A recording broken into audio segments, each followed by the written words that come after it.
What's up, y'all? It's Miles. Today's video is going to be another scary one, like the past few have been. It's revolving around creepypasta, so it's pretty cool.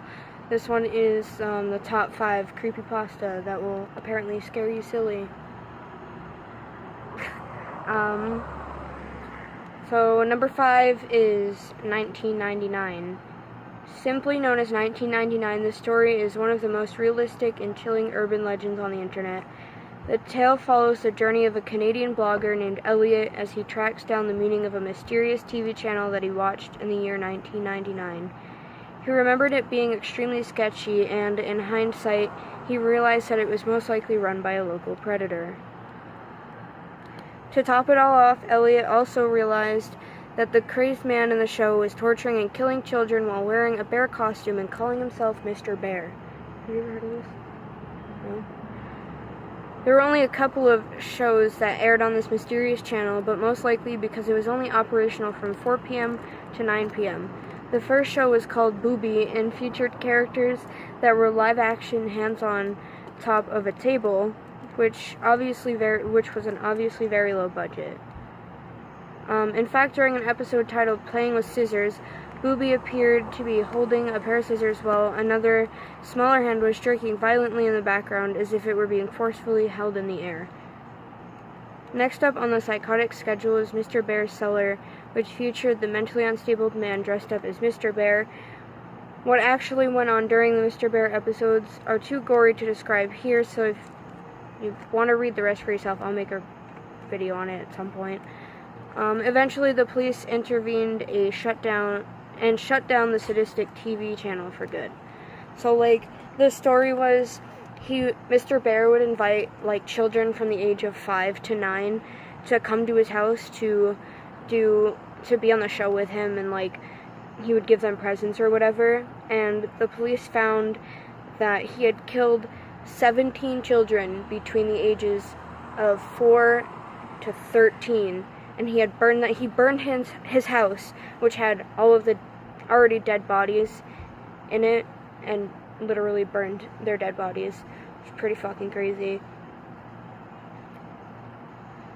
If you see me looking this way, it's because my friend is here. What would you do if you were put in a position where some fucking creepy-ass bear dude asked you to come to his house? What would you do? I wouldn't go to his house. What the fuck? That's a weird question. Number 4 is Candle Cove. The story starts off with a forum thread that talks about an old children's show from the 70s, which was about a little girl who imagined herself to be friends with pirates. The show had some controversy because during one particular episode, it showed every character screaming for the whole duration of that episode.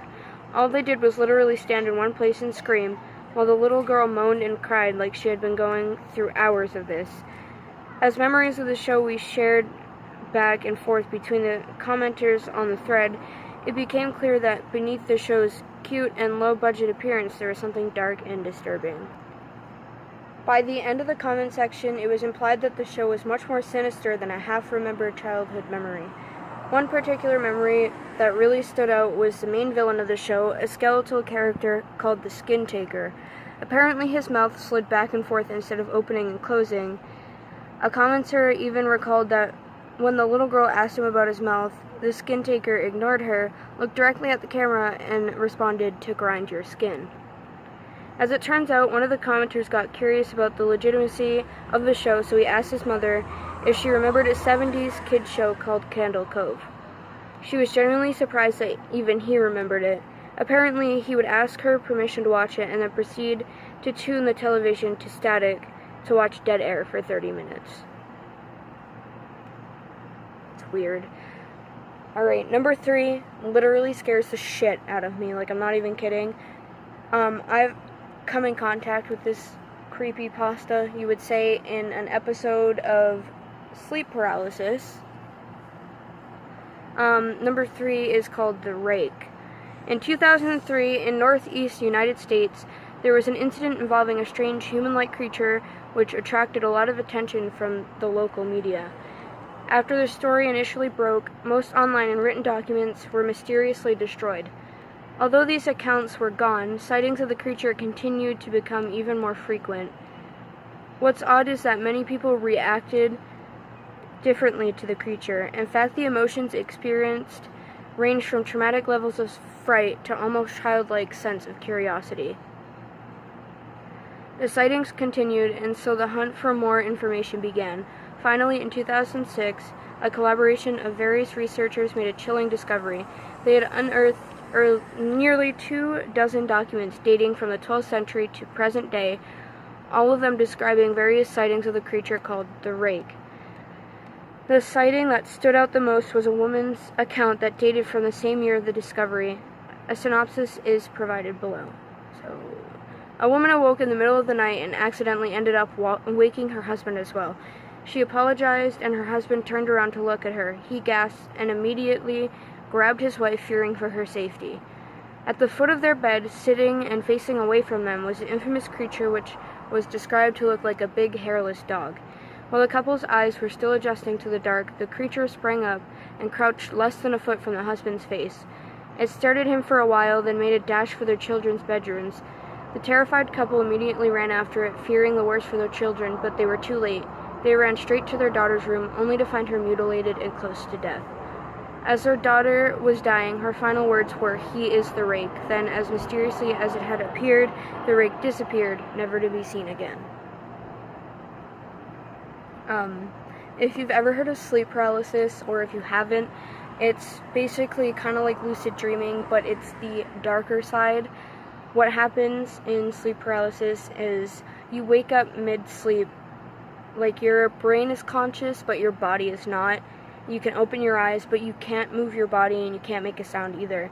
And what happens during it is some of the scariest things go on, like you see stuff, you'll hear stuff, and the reason why nightmares are called nightmares is because during sleep paralysis, apparently way back then, this woman called Mare, which was the woman in English, would sit on your chest so you couldn't breathe, and basically that was it. And then it was basically Night Mother, so nightmare. It makes kind of sense, but it's just all around scary, and a lot of people think that it's real until they wake up. And the best way to wake up from it is to try and move like your fingers and toes as slow as you can, and once you start being able to move the whole body part, like the whole hand or the whole foot, you eventually wake up. It's pretty scary. It can be very traumatic to a lot of people. I'm so used to it now that I have it almost all the time that it's not as traumatic for me as it would be for other people. Number 2 is Where the Bad Kids Go. This creepypasta describes a photographer who decided to find out more about an old children's show that he used to watch as a child in wartime Lebanon. From what he remembers, the half-hour show relied on very graphic imagery and scare tactics to keep kids from misbehaving. He believes that the show was an attempt by the media to keep children in check, as the moral of every episode involved around some strict ideology, such as bad kids stay up late or bad kids steal food from the fridge at night. However, the one thing that the photographer remembered the most was the closing scene of every episode. It was the same every time. The camera would slowly zoom in towards an old rusted iron door, and as it got closer, screams could be heard. The closer the camera got to the door, the louder and clearer the screams would get. When the screaming couldn't get any worse, an Arabic text reading, "That's where bad kids go," would pop up, thus signifying the end of the episode. Fast forwarding to the present, somehow the photographer managed to track down the studio where the old show was filmed. Although the place looked like it had been abandoned for a long time, the infamous rusted door from his childhood was still there. Then he discovered that beyond the door lay a small room, which was covered with traces of blood, feces, and bones. What scared him the most, though, was a caged microphone which hung from the middle of the room. Oh, that's fucked up. So this show... Don't hate me, but what... Okay, this show would purposely have children to do bad stuff, so towards the end, they could put them in a room and torture them, and kill them. That's fucked. That's fucked up. Yo. And this is the number 2. Number 1, the keyhole. This legend involves a man who checked into a hotel for a few nights.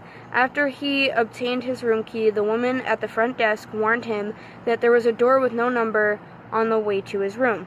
She explained that the locked room was used for storage, and she also warned him not to go in the room. She explained that the locked room... I know I already read this part, but... She explained that the locked room was used for storage, and she also warned him not to go inside the room or even look inside of it. The man, although intrigued, went straight to his room without asking any more questions. But by the second night, his curiosity had gotten the better of him. He tried turning the doorknob, but found it to be locked, just as the woman had claimed. Not to be deterred so easily, the man proceeded to peep through the keyhole. I'll tap you. Beyond the door was what looked like a normal hotel room, exactly like his own. However, in the corner stood a very pale woman with her head resting against the wall opposite the door. Confused, the man returned to his room. On the third day, the man decided to look through the keyhole once more. This time what he saw was the color red, nothing else, just a constant, deep shade of red. Maybe the woman had suspected that someone was spying on her and had blocked it with something. The man decided that he would ask the woman at the front desk. She sighed and asked if the man had looked through the keyhole. After he confirmed that he had, the woman proceeded to tell him the whole story. Many years ago, she said, a man had murdered his wife in that very room, and her ghost now haunts it. Her ghost is said to be very pale except for her eyes, which are bloodshot red. The bitch was looking back at him. What the fuck? Yo, that's weird as shit. Because, like, in the story, it said that on the third day, he went to look into the peephole again to see if he would see the woman, and then all he saw was really, really, really dark red. And the woman's eyes were bloodshot. Like, the ghost was... That's crazy as hell. Yeah. Alright, so my lighting is, like, going away because it's getting dark out, because I am uploading this video later than I said I would, because it's currently almost 8:30, so I'm going to end the video here. That was only 5 of 10 creepypastas, because I don't want this video to be really long. So I hope you guys enjoyed this video. Tomorrow, I'll probably read off the rest of those creepypastas, so it'll be a part 2, this will be part 1. I don't know what else to say. If you need to talk to anybody, like I said in my past videos, my social media will be in the description below. Comment your favorite creepypasta story, because I want to read them, because I like them a lot. And I will see you guys tomorrow for another video. Goodbye.